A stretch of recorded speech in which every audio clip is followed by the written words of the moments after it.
أعوذ بالله من الشيطان الرجيم. بسم الله الرحمن الرحيم.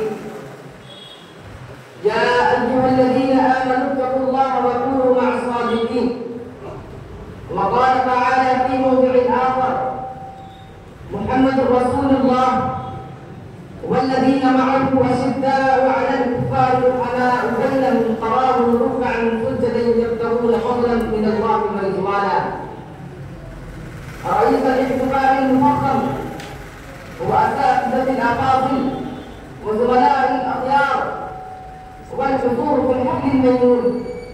وقد لز بي شوق بالغ وحنين كثير إلى أن ألقي كلمة عربية مختصرة سلسة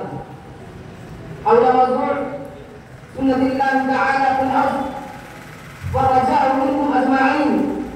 أن تستمعوا لكلمة وجيزة بجميع قراء وفي صمت ووقار، وتصمم العزم على الاتيان بالأعمال الصالحة والأخذ بما آتاكم الرسول صلى الله عليه وسلم عملا بالآية: وما آتاكم الرسول فخذوه وما نهاكم عنه فانتهوا واتقوا الله إن الله شديد العقاب. إخواني في عقيدة التوحيد، إن الله تعالى يريد أن يعبده كل من الجن والإنس، ويبغض كل من الكفرة الفجرة الذين ضلوا عن سواء السبيل وعملوا في ظلمات بعضها فوق بعض. ولذلك أرسل الأنبياء والرسل إلى عباده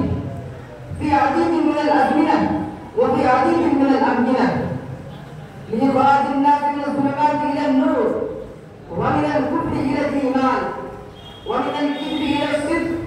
ومن الفسق إلى الطاعة، ومن جور الأديان إلى عدل الإسلام.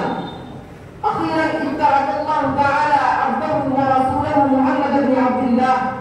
صلى الله عليه وسلم إلى كافة الناس بشيرا ونذيرا لإخراجهم من ظلمات الكفر بالله إلى نور الإيمان به، ثم تولى مسؤولية تبليغ الرسالة ووظيفة أداء الأمانة الصحابة الكرام وأتباعهم حتى جاءت المسؤولية إلى العلماء الربانيين الذين تشربوا روح الإيمان بالله وفهموا الأحاديث النبوية وشرائع الدين الحنيف الذي جاء بها النبي الخاتم محمد صلى الله عليه وسلم في هذه الدنيا، لأن العلماء ورثة الأنبياء، والأنبياء ما ورثوا دينارا ولا درهما، إنهم ورثوا علم الدين، كما قال النبي الكريم صلى الله عليه وسلم: العلماء ورثة الأنبياء والأنبياء لم يورثوا دينارا ولا درهما، إنهم ورثوا العلم، فمن أخذ فقد أخذ الحظ الوافر. عباد الله، نحن نعيش في بلاد العلم التي تبتعد عن بعض الإسلام كثيرا، والتي كان يعيش فيها الكفرة الفجرة الضالون عن الصراط المستقيم وحدهم، إلا أنه بعد أن بدل المسلمون كل ما كانوا يملكون من أموال وممتلكات وأعراض لنشر رسالة الإسلام في أرجاء العالم كله، فامتلأ الهند بالعلماء المستمسكين والصلحاء الصادقين والمسلمين المظاهرين في سبيل الدين، وزاد الهند الصدق، وجعل الناس يعيشون في العليم ووقار واعتدال واتزان، ولكن الشيطان للإنسان عدو مبين، فالشيطان وحفظته يخططون كل وقت من الأوقات لأن يبذروا بذور الحقد والبغضاء.